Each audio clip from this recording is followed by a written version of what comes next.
ఏం తమ్ముళ్ళు బాగున్నారా? ఏంటమ్మా ఆడబిడ్డలు బాగున్నారా లేదా? మీ అందరికంటే హుషారుగా ఉన్నారు మా పిల్లలు. నేను చాలా మీటింగులు చూశాను, కానీ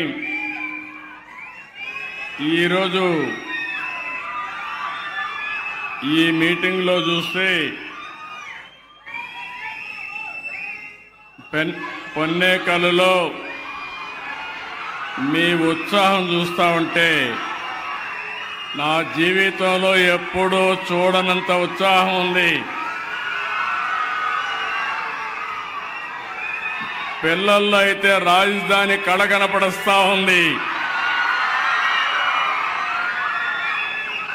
ఆ ఆనందం ఉంది, ఉత్సాహం ఉంది. ఇక భవిష్యత్తులో మేము వేరే ప్రాంతానికి పోవాల్సిన పని లేదు. మా ఊర్లోనే మాకు బంగారు భవిష్యత్తు ఉంటుందని మా పిల్లలు భావిస్తున్నారు. వాళ్ళందరికీ మనస్ఫూర్తిగా అభినందనలు. ఈరోజు ఇక్కడికి వచ్చినప్పుడు చాలా మిమ్మల్ని చూస్తే చాలా ఆనందంగా ఉంది. ఒక పవిత్రమైన కార్యక్రమంతో నేను ఈరోజు ఇక్కడికి వచ్చాను. డాక్టర్ బిఆర్ అంబేద్కర్ జయంతి, ఒక మహనీయుడు పుట్టిన రోజు. ఈరోజు మనందరికీ ఒక పండుగ రోజు. మనం అనుకుంటాం ఆయన ఏదో పుట్టాడు, ఆయన ఏదో రాజ్యాంగం రాశాడు, నాకేంటి సంబంధం అని మీరందరూ ఆలోచిస్తూ ఉంటారు.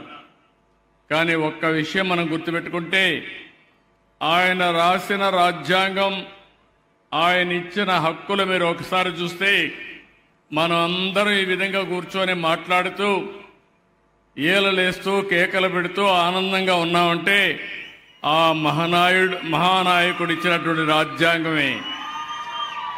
ఆయన ఒక్క మాట చెప్పాడు, నేను నా ప్రజలకు ఆయుధం ఇవ్వలేదు, దానికి బదులుగా ఓటు హక్కు ఇచ్చాను. ఇప్పుడు దానిని ఉపయోగించుకుని ధీరుడిలా అవుతారో లేదంటే దాన్ని నమ్ముకుని బానిసలుగా మారతారో వారి చేతుల్లో ఉందన్నాడు. అంటే ఎగ్జాక్ట్గా మొన్న ఎలక్షన్లో జరిగింది. 14-19లో ఈ మాత్రం కూర్చొని ఎప్పుడన్నా ఆనందంగా నవ్వుకున్న సందర్భాలు ఉన్నాయా అని మిమ్మల్ని అడుగుతున్నా. ఉన్నాయా తమ్ముళ్ళు అని అడుగుతున్నా. అమరావతిని ఎడారిగా అభివర్ణించారు, శ్మశానంగా అభివర్ణించారు, పైశాచిక ఆనందాన్ని పొందారు. కనీసం ఇక్కడ ఒక్క పని కానివ్వకుండా అన్ని పనులు అడ్డుపడ్డారు. అలాంటి సందర్భంలో ఇక్కడే కాదు, రాష్ట్రం అంతా ఇదే పని. ఇప్పుడు ఫ్రీగా వచ్చారు, అరిసేవాళ్ళు అరుస్తున్నారు, కేకలు పెట్టేవాళ్ళు పెడుతున్నారు. మా ఆడపిల్లలైతే ఫోటో కోసం ఎప్పుడు ఇస్తారు అడుగుతున్నారు, డిమాండ్ చేస్తున్నారు.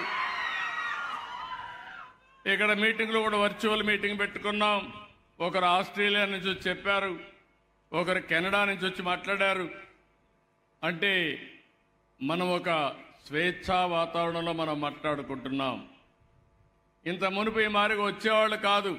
14-19లో మనం ఉన్నాం, స్వర్ణయుగం. ఆ రోజు అన్ని పనులు చేశా. 19 నుంచి 24 వరకు నాలాంటి వాడు కూడా బయట రాలేని పరిస్థితి వచ్చింది. అంటే ఎంత భయంకరంగా అంటే అంత భయంకరంగా రోజులు జరిగాయి.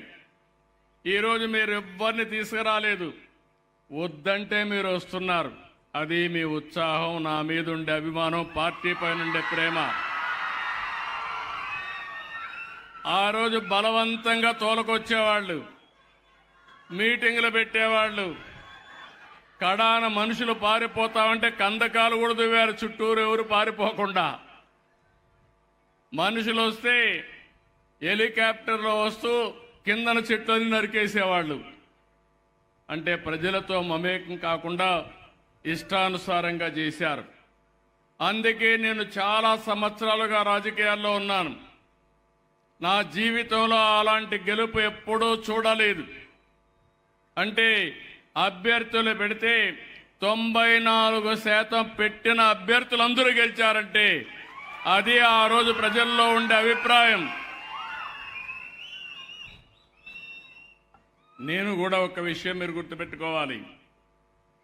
ఈరోజు ఈ రాష్ట్రంలో మళ్ళా ప్రజాస్వామ్యాన్ని పునరుద్ధరించడమే కాకుండా ఈరోజు రాష్ట్రంలో నష్టపోయినటువంటి రాష్ట్రాన్ని పునర్నిర్మాణం చేయాలనే ఉద్దేశంతో ఆ రోజు తెలుగుదేశం అదే మరిగా మిత్రుడు పవన్ కళ్యాణ్ గారితో కలిసి జనసేన అదే మరిగా బీజేపీ 3 పార్టీలు పొత్తు పెట్టుకున్నాం. ఈరోజు ఎన్డీఏ ప్రభుత్వం ఉంది. నేను గర్వంగా చెప్పగలుగుతున్నాను, 10 నెలల్లో మనం ఊహించిన దానికంటే మెరుగైన సుపరిపాలన ద్వారా అనేక కార్యక్రమాలు చేశాం. నేను ఒకే ఒక మాట చెప్పాను, పేదవాళ్ళకు అండగా ఉంటానని చెప్పాను. సూపర్ 6 ఒక కార్యక్రమం పెట్టి పేదవాళ్లకు సంక్షేమ కార్యక్రమాలు ఇస్తామని చెప్పి చరిత్రలో ఎప్పుడూ లేని సంక్షేమ కార్యక్రమాలు ఇస్తున్న ప్రభుత్వం ఈ ఎన్డీఏ ప్రభుత్వం అని చెప్పి కూడా నేను మీకు తెలియజేస్తున్నా. ఒక పక్క అభివృద్ధి, ఒక పక్క సంక్షేమం, ఇంకో పక్క సుపరిపాలన. ఇదే ఎన్డీఏ ప్రత్యేకత అని చెప్పి కూడా నేను మీకు తెలియజేసుకుంటున్నాను. ఈ నెలలో 3 మహనీయులు పుట్టారు. బడుగు బలహీన వర్గాల కోసం అనునిత్యం పనిచేశారు. ఈరోజు అంబేద్కర్ గారి జయంతి జరుపుకుంటున్నాం. మొన్ననే మీరు చూస్తే జగజీవన్ రామ్ గారి యొక్క జయంతి ఉత్సవాలు జరుపుకున్నాం. ఆ తర్వాత మనం అందరం ఆలోచిస్తే ఏదైతే మహాత్మా పూలే వెనుకబడిన వర్గాల కోసం త్యాగం చేశారు, వారి జయంతి జరుపుకున్నాం. ఈ 3 నాయకుల యొక్క జయంతి జరుపుకునే సందర్భంగా నేను ఒకటే మిమ్మల్ని కోరుతున్నాను, బడుగు బలహీన వర్గాల కోసం పనిచేసిన వ్యక్తులు మీరందరూ ఈరోజు ఎన్డీఏ ప్రభుత్వం వ్యక్తిగతంగా నేను ఎప్పుడు పేద ప్రజలకు అండగా ఉంటానని మరొక్కసారి మీ అందరికీ హామీ ఇస్తున్నా, అది నిలబెట్టుకుంటా. అయితే ఒక్కొక్కసారి ఇలాంటి నాయకుల్ని ఒకసారి స్మరణకు తెచ్చుకోవాల్సిన అవసరం ఉంది. ఈరోజు డాక్టర్ బాబా సాహెబ్ అంబేద్కర్ అయితే 1891 ఏప్రిల్ 14న మహారాష్ట్ర మౌబీ జిల్లాలో మహో గ్రామంలో పుట్టారు. ఆయన అసలు పేరు భీమ్రావ్ రాంజీ అంబేద్కర్. అందరి మాదిరిగా ఈ రోజుట్లోనే చాలా సమస్యలు ఉన్నాయి. ఆ రోజుట్లో ఒకసారి గతాన్ని ఆలోచించండి. అంటరానితనం, వివక్షత, అవమానాలు, ఎక్కడ చూసినా అసమానత, సమాజంలో అనేక విధాలుగా షెడ్యూల్ కులాలంటే, బడుగు బలహీన వర్గాలంటే ఎక్కడికక్కడ వివక్షత చూపించేవారు. ఎన్నో కష్టాలు పడ్డాడు, అవమానాలు భరించాడు. ప్రతి ఒక్క అవమానాన్ని కసిగా ఎదుర్కొన్నాడు, పోరాటాలు చేశాడు, అనేక వ్యతిరేక పోరాటాలు చేసి ముందుకు పోయాడు. ఒక మాటలో చెప్పాలంటే దళితులు, అణగారిన వర్గాల కోసం యుద్ధం చేసిన మహాయోధుడు అంబేద్కర్ గారని చెప్పి కూడా నేను మీకు తెలియజేస్తున్నా. 1927 ఆ రోజుట్లోనే మహాద్యుద్ధం ద్వారా దళితులకు నీటి హక్కును కల్పించాడు. 1930లో కాలారం ఆలయ ప్రవేశం చేసి వీళ్ళందరినీ దేవాలయానికి తీసుకుపోయే విధంగా ముందుకు పోయాడు.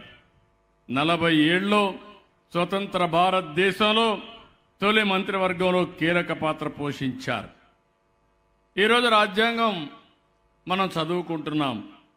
ఈరోజు మీకు, నాకు, మనందరికి హక్కులున్నాయంటే దానికి కారణం అంబేద్కర్ గారు.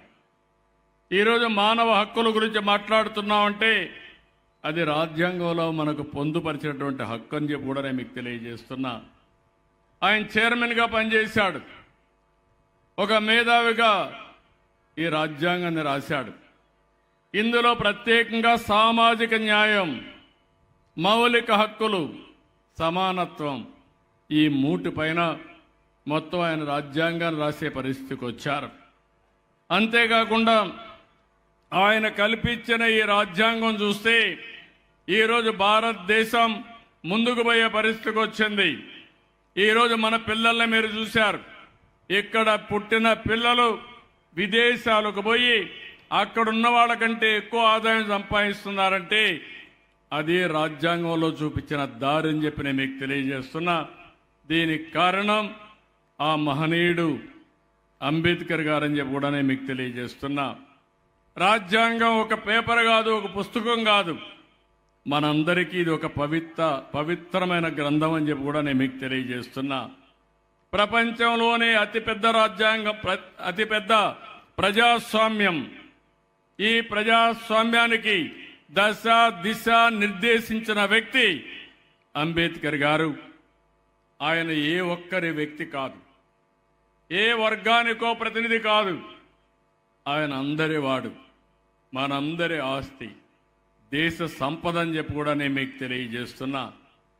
ఎప్పుడు కూడా తెలుగుదేశం పార్టీకి, మన నాయకుడు ఎన్టీ రామారావు గారికి అంబేద్కర్ గారంటే అమితమైన గౌరవం.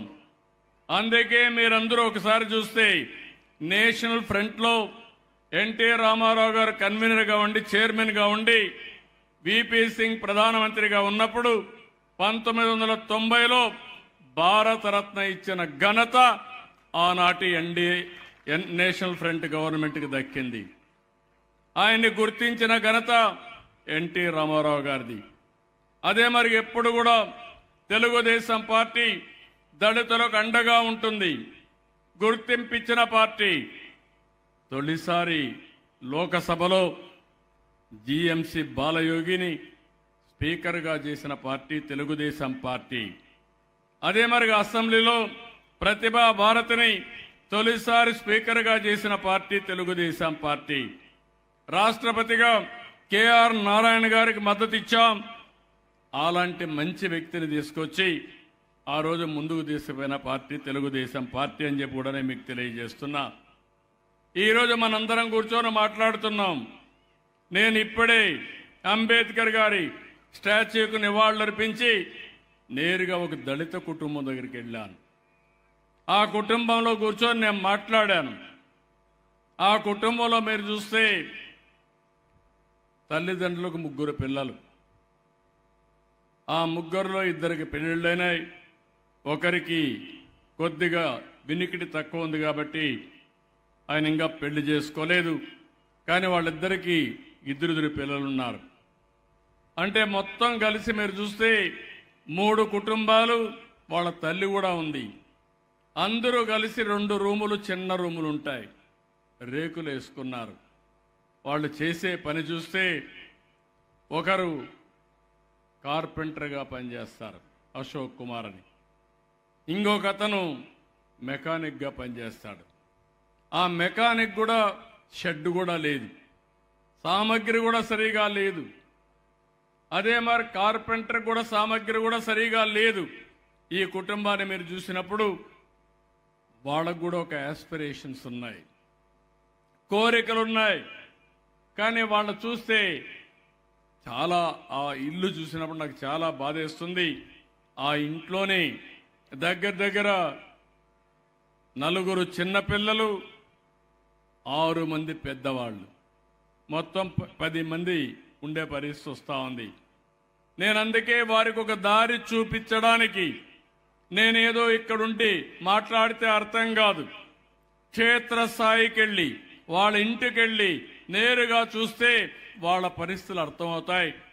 దాని ద్వారా వాళ్ళ కుటుంబానికి న్యాయం చేయాలనే ఉద్దేశంతో ఆ ఇంటికి వెళ్ళారు. అలాంటి పరిస్థితిలో పుట్టిన ఆలోచనే ఈరోజు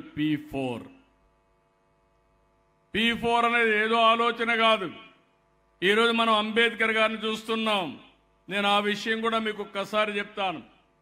ఈరోజు మీరు చూస్తే నేను ముఖ్యమంత్రి అయినప్పుడు 2003లో ఎస్సీ కమిషన్ ఏర్పాటు చేశాం.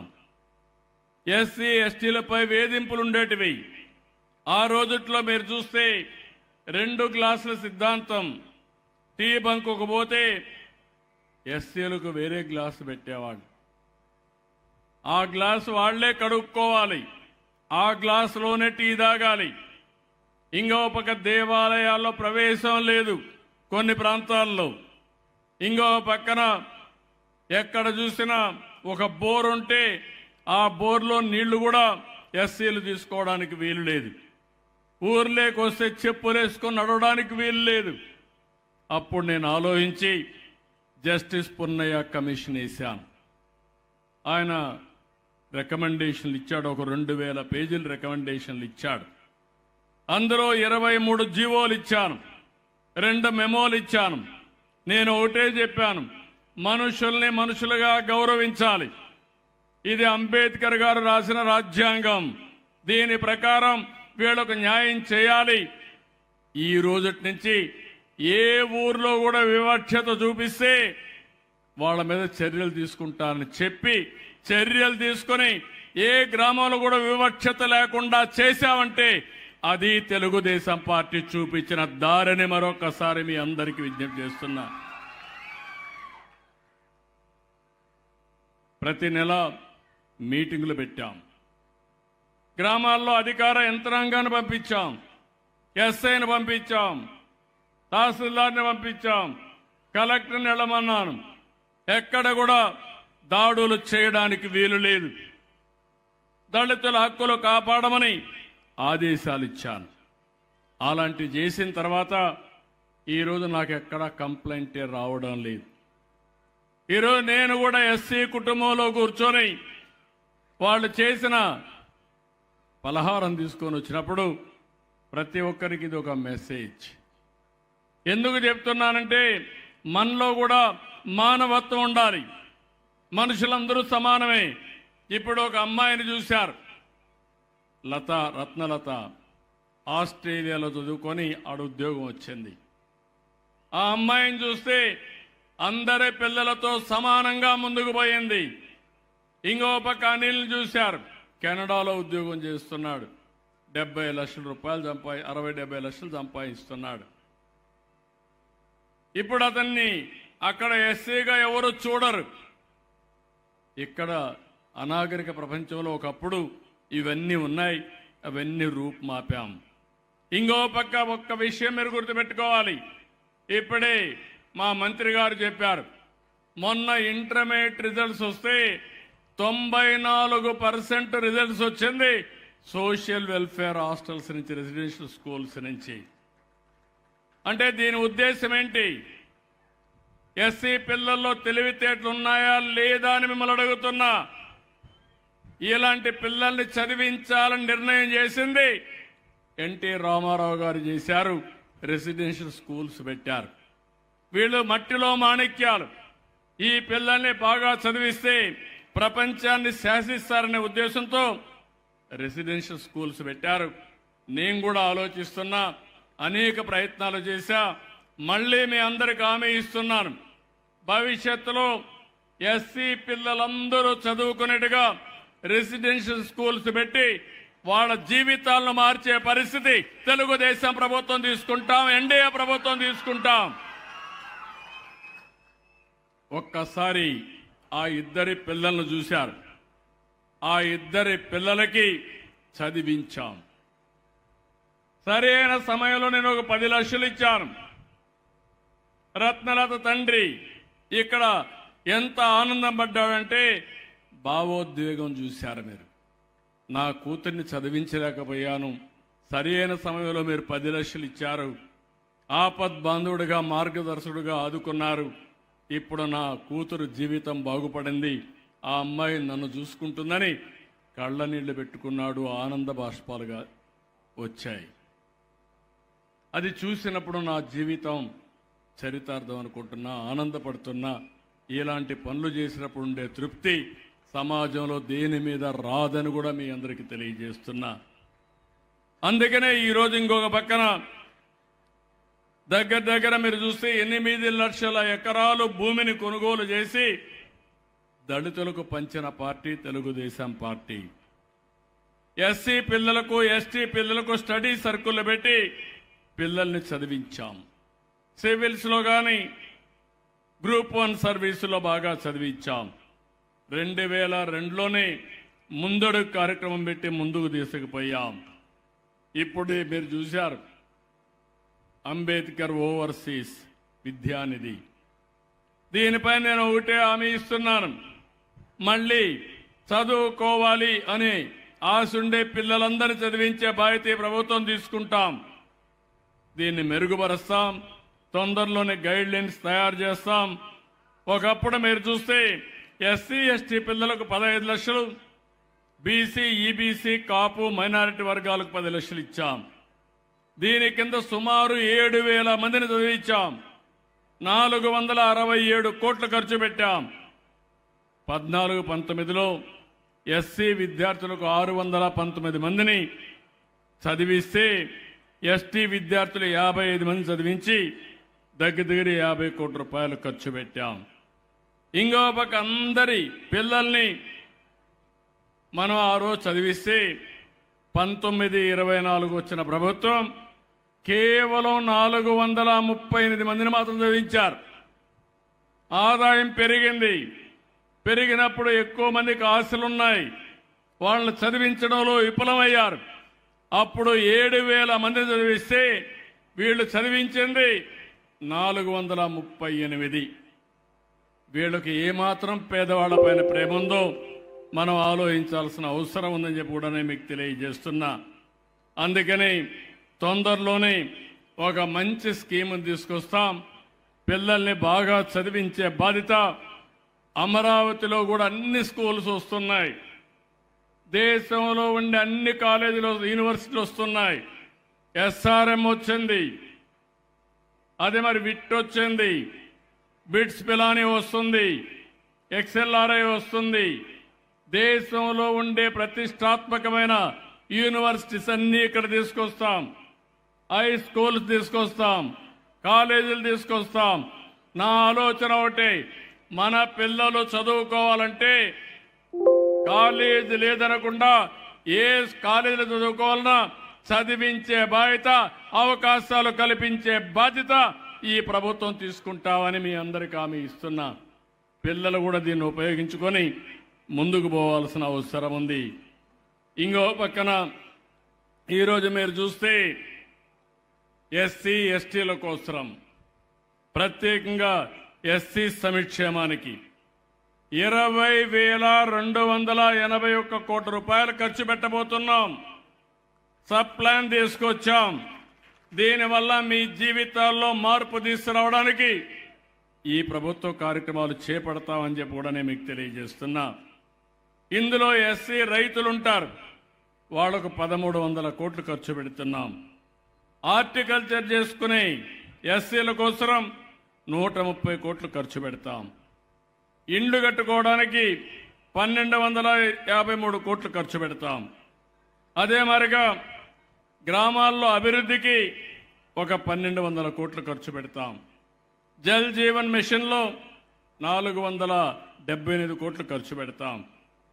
ఎవరైతే 1,241 ఎస్సీ సంక్షేమ హాస్టల్లో రెసిడెన్షియల్ స్కూల్స్ చదువుకుంటున్నారో దగ్గర 2,35,600 మంది ఉన్నారు.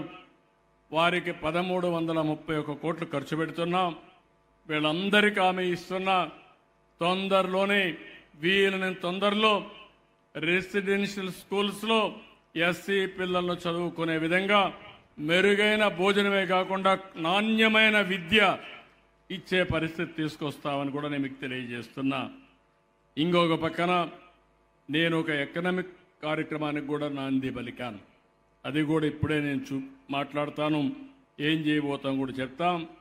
ప్రభుత్వం సబ్సిడీ ఇస్తాం, లబ్ధిదారుని ఎంపిక చేస్తాం, మీ ఆదాయాన్ని పెంచే కార్యక్రమం తీసుకొస్తాను. దీనికి తోడుగా P4 కూడా తీసుకొస్తామని చెప్పి కూడా నేను మీకు తెలియజేస్తున్నా. ఇప్పటికే మీరు చూస్తే 21 లక్షల పేద ఎస్సీ ఎస్టీ కుటుంబాలున్నాయి. వీళ్ళందరి కోసం 200 యూనిట్లు కరెంటు ఉచితంగా ఇస్తున్నాం. ఇప్పుడు కొత్తగా ఒక స్కీమ్ తీసుకొచ్చాను.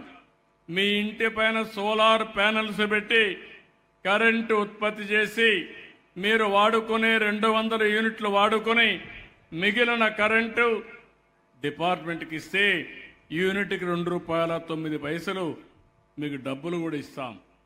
దీనివల్ల మీ ఆదాయం పెరుగుతుంది. నెలకు కానీ మీరు 100 యూనిట్లు ఇస్తే ₹210 ప్రతి నెల మీ అకౌంట్లోకి డబ్బులు వచ్చే పరిస్థితి వస్తుంది. దీనివల్ల కూడా మీకు ఒక వెసులుబాటు వస్తుంది. సంవత్సరానికి 2,500 నుంచి ₹3,000 అదనపు ఆదాయం వస్తుందని చెప్పి కూడా నేను మీకు తెలియజేస్తున్నా. ఎస్సీ ఎస్టీ కుటుంబాలు ఇల్లు కట్టుకోవాలంటే ₹50,000 అదనంగా డబ్బులు ఇస్తామని చెప్పి కూడా నేను మీకు తెలియజేస్తున్నా. దీనికి కూడా 782 కోట్లు అవుతుంది. ఇంకో పక్కన మీరు ఒకసారి చూస్తే స్కిల్ డెవలప్మెంట్ కూడా ఇప్పుడు నేనే చూశాను. నేను చూస్తే చాలా బాధ కలిగింది. ఎప్పుడో పాత రోజుల పనిముట్లు వాడుతున్నారు. దాన్ని కొట్టి కొట్టి సరిగా పనిచేయకుండా ఎనర్జీ కూడా పోయే పరిస్థితి వస్తుంది. ఇప్పుడు ఆధునికమైన పనిముట్లు వచ్చాయి. ఇంకో పక్క నైపుణ్యాన్ని పెంచుకునే అవకాశాలు వచ్చాయి. ఈరోజు శారీరక కష్టం అవసరం లేదు, తెలివితేటలతో పనిచేసే పరిస్థితి వచ్చింది. అలాంటి పనులు వచ్చినప్పుడు వారిలో కూడా చైతన్యం తేవడం, వారికి కావలసిన విధంగా అండగా నిలబడవలసిన బాధ్యత మనందరిపైన ఉంది. ఇక్కడ ఒక విషయం మీ అందరి దృష్టికి తీసుకొస్తున్నాను. ఈరోజు మీరు ఒక్కసారి చూస్తే అంబేద్కర్ గారు ఒక మాట అంటారు, ఏ సమాజం యొక్క పురోగతి అయినా ఆ సమాజంలోని బలహీన వర్గాల పురోగతిపై ఆధారపడుతుంది. అంటే ఈరోజు ఈ ఊరుంది, ఒక 10 మంది విదేశాల్లో ఉన్నారు, కొంతమంది గుంటూరులో ఉన్నారు, కొంతమంది ఈ ఊర్లో కూడా భూములు పెట్టుకొని ₹10 సంపాదించారు.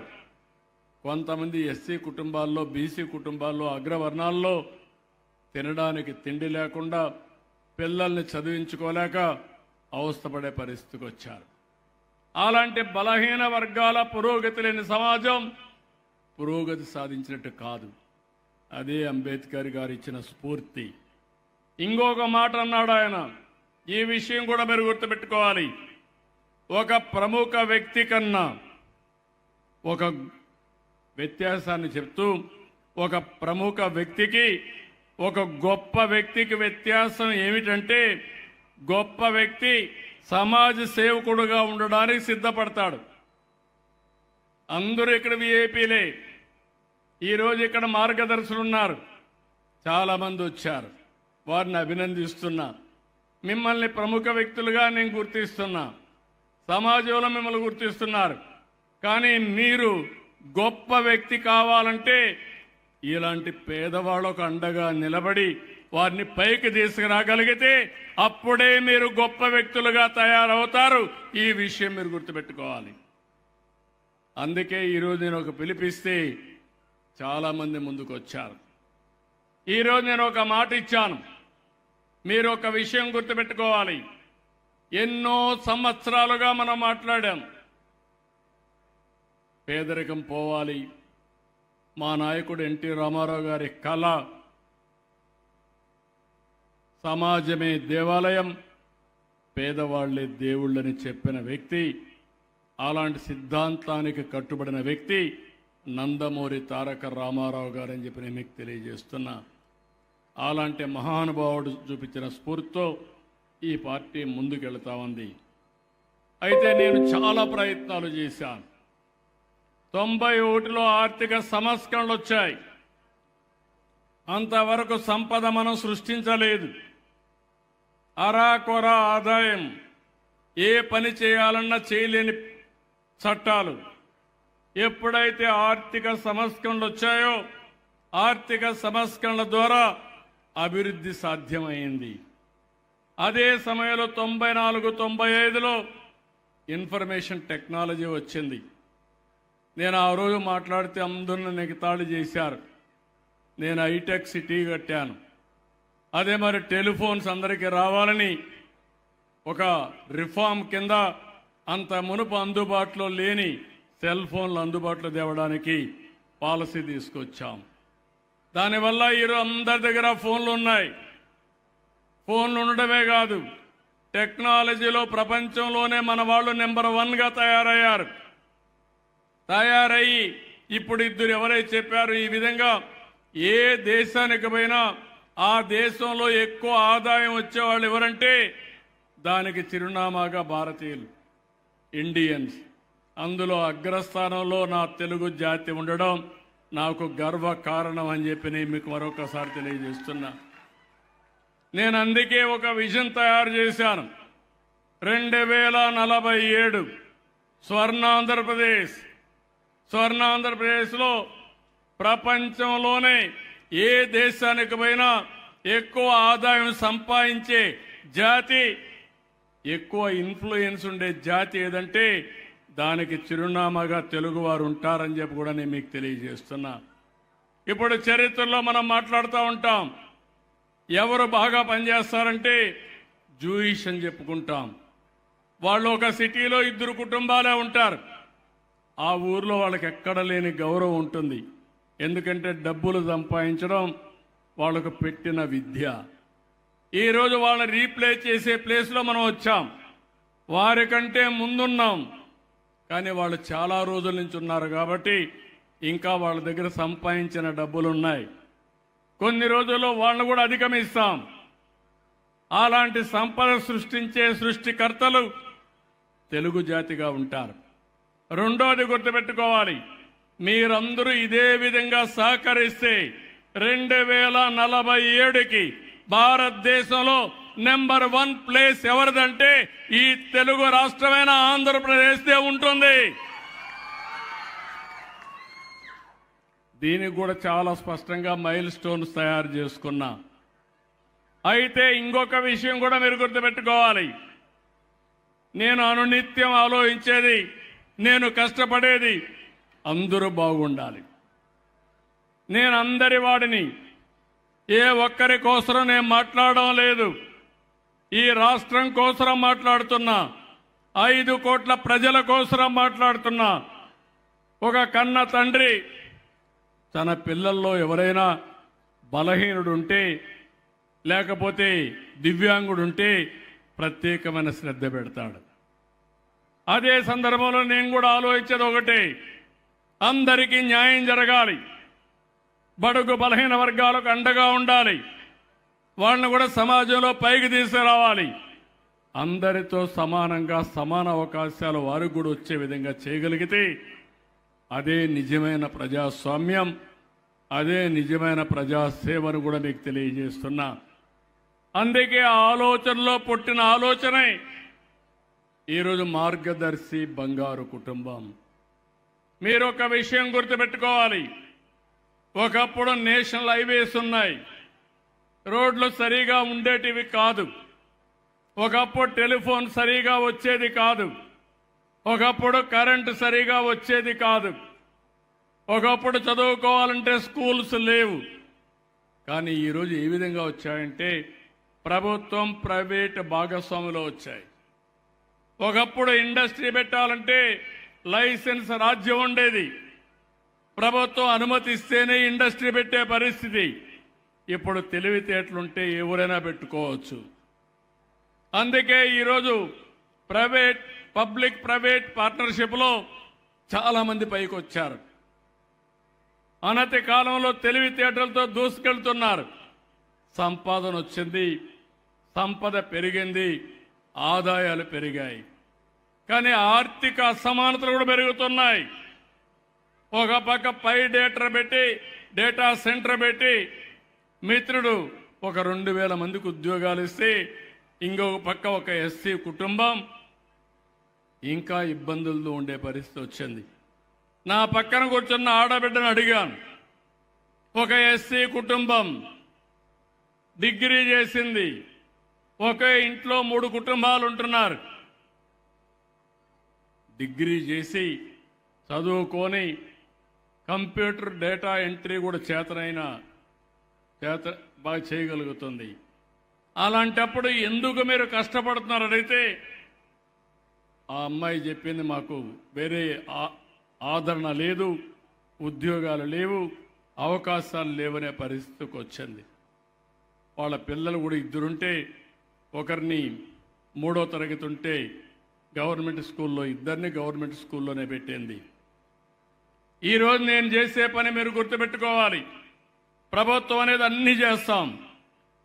ఎక్కడికక్కడ మీకు చేయవలసిన పనులన్నీ చేసి ఆ తర్వాత ఈరోజు నేను ఆలోచించేది ప్రైవేటు భాగస్వామ్యంతో మీ జీవితాలు మార్చాలని. ఈ ఊరికి వచ్చాను. 1925 ఇండ్లున్నాయి. ఈ ఇండ్లు అందరికీ ఉన్నాయని ఇచ్చారు, కానీ కొంతమందికి ఇండ్లు ఉన్నాయి, కానీ అవన్నీ కూడా నివాస యోగ్యము కాని ఇండ్లు ఉన్నాయి. వాళ్ళందరికీ ఇండ్లు కట్టించాల్సిన బాధ్యత ఉంది. దగ్గర దగ్గర 1625 ఇండ్లలో టాయిలెట్లు ఉన్నాయి, మరుగుదొడ్లు ఉన్నాయి, 300 లీవ్. నేను కలెక్టర్కి ఆదేశాలు ఇస్తున్నా, విత్ ఇన్ డేస్ 3 నెలల 6 నెలల పెట్టుకొని అందరికీ మరుగుదొడ్లు కట్టి మరుగుదొడ్లు వాడకంలో తెచ్చే బాధ్యత గ్రామ సచివాలయంది, ఇక్కడుండే స్థానిక సంస్థలది, కలెక్టర్ది అని చెప్పి కూడా నేను మీకు తెలియజేస్తున్నా. ట్యాప్ వాటర్ ఉంది.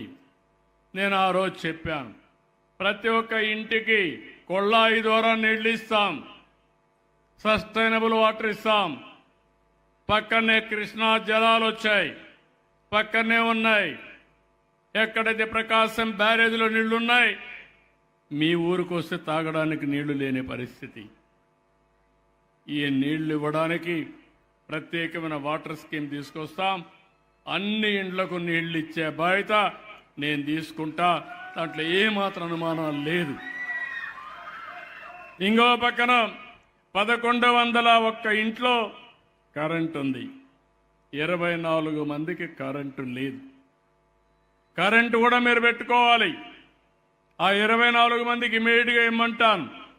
ఇంకో పక్క ఎస్సీలకు ఎస్టీలకు మొత్తం 2 కిలోవాట్లు 240 యూనిట్లు ఉత్పత్తి చేయడానికి ఇమీడియట్గా సోలార్ ప్యానెల్స్ పెట్టిస్తాం.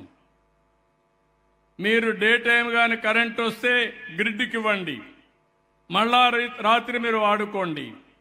ఒకవేళ మీరు ఉత్పత్తి చేసిన కరెంట్ ఎక్కువ ఉండి వాడుకున్న కరెంట్ తక్కువైతే మీకు డబ్బులు ఇచ్చే మార్గం చూపిస్తా.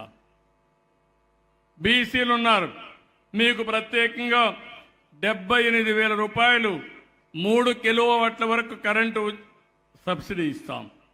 ఇంకొక 20,000 అంటే 98,000 రూపాయలు సబ్సిడీ ఇస్తాం. మీరు కరెంటు ఉత్పత్తి చేసుకుంటే రేపు రాబోయే రోజుల్లో కరెంటు ఛార్జీలు కట్టే పరిస్థితి లేదు. ఇది కూడా మీరు ఆలోచించుకోవాలి. అదే మరిగా అగ్రవర్ణాలు ఉన్నారు, మీరు కూడా ముందుకు రండి. ఈ స్కీమ్లో మీకు కూడా ఇస్తాం. 78,000 రూపాయలు 3 కిలోవాట్ల వరకు ఉచితంగా సబ్సిడీ ఇచ్చే బాధ్యత తీసుకుంటాం. అంటే మీరు ఒక్కసారి గుర్తుపెట్టుకుంటే, ఒకప్పుడు కరెంటు ఎక్కడ ఉత్పత్తి అవుతుందో తెలియని పరిస్థితి నుంచి మీ ఇంటి దగ్గరనే కరెంటు తయారు చేసుకుని మీరు వాడుకొని మిగిలిన కరెంటు ఇచ్చే పరిస్థితి వస్తుంది. మీ పొలాల్లో వాడుకోవచ్చు. రాజధాని కాబట్టి ఇక్కడ వ్యవసాయం తక్కువ వస్తుందేమో, కానీ పొలాల్లో కూడా వాడుకోవచ్చు.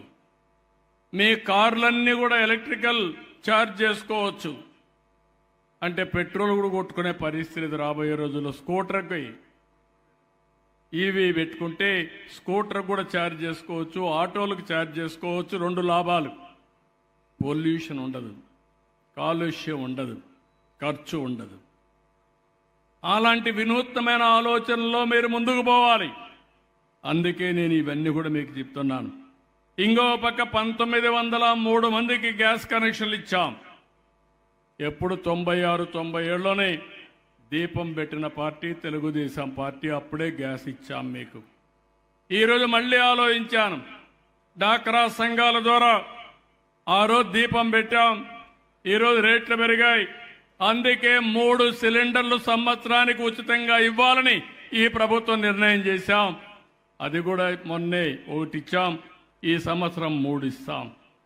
ఇంకో పక్క రాజధాని ఏరియాలో భవిష్యత్తులో పైపు ద్వారానే గ్యాస్ వస్తుంది. ఆ గ్యాస్ వస్తే మీరు మామూలుగా కరెంటు మారిగా మీటర్ ఆఫ్ చేసుకొని ఎప్పుడు కావాలంటే గ్యాస్ వాడుకుంటారు. దానికి కూడా సబ్సిడీ ఇస్తాం. ఇంటర్నెట్ పెట్టుకోవాలి. 93 ఉన్నాయి. 1882 మందికి లేదు. అవి కూడా తొందరలోనే పూర్తి చేస్తాం. ఇది కాకుండా గ్రామంలో ఇవన్నీ కూడా ప్రతి ఒక్క ఇంటికి 7 అవసరాలు ఐడెంటిఫై చేశాను. ఈ 7 కూడా వీలైనంత తొందరలో ప్రొవైడ్ చేసే బాధ్యత నాది. ప్రతి ఒక్కరికి 3 సెంట్లు గ్రామీణ ప్రాంతాల్లో ఇంటి జాగా ఇస్తాం. పట్టణ ప్రాంతాల్లో 2 సెంట్లు ఇస్తాం. అందరికి ఇళ్లు కట్టిస్తాం. ఇల్లు లేదనే వాళ్ళు ఈ రాష్ట్రంలో ఉండకుండా అందరికీ న్యాయం చేస్తాం. ఇవన్నీ వచ్చిన తర్వాత గ్రామానికి వస్తే సీసీ రోడ్లు 10.39 కిలోమీటర్లు ఉన్నాయి. ఒక 0.83 కిలోమీటర్ లేదు. ఈ సంవత్సరమే ఆ రోడ్లు కూడా వేసేయమంటాను. అంటే 100% ఈ ఊర్లో సిమెంట్ రోడ్లు ఉంటాయి. ఇంకో పక్క డ్రైనేజ్ 1905 కిలోమీటర్లు ఉంది. అయితే 2 సైడ్స్ కావాలంటే ఇంకో 12 కిలోమీటర్లు కావాలి. అది కూడా తీసుకోమంటున్నా. 3 సంవత్సరాల్లో 12 కిలోమీటర్లు డ్రైనేజ్ వ్యవస్థ కూడా అండర్ గ్రౌండ్ డ్రైనేజ్ వ్యవస్థ ఏర్పాటు చేసే బాధ్యత ఈ ప్రభుత్వం తీసుకుంటుందని చెప్పి కూడా నేను మీకు తెలియజేస్తున్నా. స్ట్రీట్ లైట్స్ 160 ఉన్నాయి. 6 కావాలి. అవి కూడా ఇస్తాం. సాలిడ్ వేస్ట్ మేనేజ్మెంట్ ఒకటి, అదే మరి మురుగు నీళ్ల మేనేజ్మెంట్ ఒకటి, ఈ 2 కూడా చేయాలి. ఈ 2 బాగానే పనిచేస్తున్నాయి. దీన్ని ఇంకా కూడా భవిష్యత్తులో స్ట్రీమ్ లైన్ చేస్తాం. నేను చెప్పిన పనులన్నీ చేసిన తర్వాత మీ ఊరు అవసరాలన్నీ తీరాయి, వ్యక్తిగత అవసరాలన్నీ ఇస్తున్నాం. అయితే మీ జీవన ప్రమాణాలు పెరగాలి. జీవన ప్రమాణాలు పెరగాలంటే మీ ఆదాయం పెరగాలి. ఎవరెవరు ఏ పని చేస్తున్నారో దాన్ని అధ్యయనం చేసి ఆదాయాన్ని పెంచే మార్గానికి శ్రీకారం చుడుతున్నామని చెప్పి కూడా నేను మీకు తెలియజేస్తున్నా. ఇక్కడ గ్రామానికి వచ్చినప్పుడు నేను చూశాను. చూసిన తర్వాత ఒక అధ్యయనం చేశాం. ఈ అధ్యయనం చేస్తే దగ్గర ఈ గ్రామంలో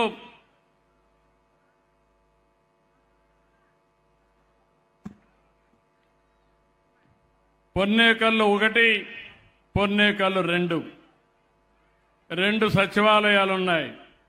ఇక్కడ మీరు చూసినప్పుడు పొన్నేకల్లు 1లో 163 బంగారు కుటుంబాలు ఉన్నాయి.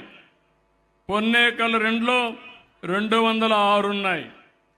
ఈ రెంటుల్లో కూడా 369 బంగారు కుటుంబాలుంటే ఎస్సీలు 93 మంది ఉన్నారు. ఎస్టీలు 36 ఉన్నారు. బీసీలు 138 ఉన్నాయి. ఓసీలు 102 మంది ఉన్నారు. ఈ 369 మందిని దత్తత తీసుకోవడానికి ఈరోజు మార్గదర్శనం చూస్తే 11 మంది వచ్చారు. అంటే 11 మంది మార్గదర్శకులు వచ్చారు. ఒకరు 10 కుటుంబాలు తీసుకుంటారు, ఒకరు 5 తీసుకుంటారు. కడాన ఈ 11 మంది 369 కుటుంబాలను అడాప్ట్ చేసుకుని ప్రభుత్వం ఇచ్చే డబ్బులతో అదనంగా వారు మేనేజ్ చేసే పరిస్థితి రావాలి. సంవత్సరం తలసరి ఆదాయాన్ని నేను బేరీ చేస్తా. బాగా చేస్తే మీకు సన్మానం చేస్తా, బాగా చేయకపోతే కూడా చెప్తాను. బెస్ట్ ప్రాక్టీస్ అన్ని మీరందరూ కూడా జీవితంలో నేను ఒక్క విషయం మీరు గుర్తుపెట్టుకోవాలి. ఈరోజు అంబేద్కర్ గారు పైకి వచ్చారు. ఆ మహనీయుడు కూడా జీవితంలో కొంతమంది సహాయం చేశారు. బరోడా మహారాజు ఆ రోజు ఆయన చదువుకోవాలంటే బాంబేలో 12 రూపాయలు ఇచ్చాడు నెలకు. ఆ డబ్బులతో ఆయన చదువుకున్నాడు. లండన్కు పోవాలనుకున్నాడు. ఆక్స్ఫోర్డ్ యూనివర్సిటీకి వెళ్ళాలనుకున్నాడు. దానికి నెలకు $11 అవుతుంది. ఆ డబ్బులు కూడా సహాయం చేశాడు. ఆయన మేధావి, తెలివైన వాడు, కానీ పేద కుటుంబంలో పుట్టాడు. ఆర్థికంగా వెనకబడి ఉన్నాడు. అలాంటప్పుడు అండగా నిలబడిన బరోడా మహారాజు ఈరోజు చరిత్రలో మిగిలిపోయాడు. ఒకవేళ బరోడా మహారాజు గాని సహాయం చేయకపోయినా పైకి వచ్చేవాడేమో. చేశాడు కాబట్టి పైకి వచ్చేదానికి సుజావ్ అయింది. ఈరోజు అబ్దుల్ కలాం ఉన్నాడు. ఆయన్ని కూడా మీరు ఒకసారి చూస్తే ఏదైతే వాళ్ళ గ్రామంలో ఆ రోజుట్లో మైనారిటీస్ అంటే బ్రాహ్మిన్స్ అంతా దగ్గర చేర్చేవాళ్ళు కాదు. ఆ రోజు అక్కడుండే ఒక బ్రాహ్మణ్ కుటుంబం ఆయన్ని దగ్గర తీసి శిష్యరికం చేసుకుని ఆయన అన్ని విధాలు ఆదుకుంటే భారతదేశం గర్వించదగ్గ బిడ్డగా అబ్దుల్ కలాం ఎమర్జ్ అయ్యారు. నేను అదే మిమ్మల్ని అందరినీ కోరుతున్నాను. మార్గదర్శి అనేవారు మీరు అన్ని విధాల కుటుంబానికి అండగా ఉండాలి, చేయూతనివ్వాలి, రోజువారీగా ఆలోచనలు కూడా చెప్పాలి.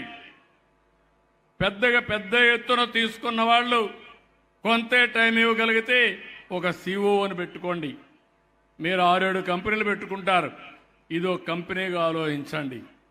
నేను అందుకే చెప్పాను, మనం అందరం డబ్బులు సంపాదిస్తాం, డబ్బులు సద్వినియోగం చేయాలంటే మళ్ళీ తద్వారా మీకు ఏ సమాజం వల్ల డబ్బులు వచ్చిందో ఆ సమాజంలో అవసరమైన వాళ్ళకి మీరు అండగా నిలబడినప్పుడే మీ జీవితానికి ఒక సార్థకత ఉంటుంది. ఈ విషయం మీరు గుర్తుపెట్టుకోవాల్సిన అవసరం ఉంది.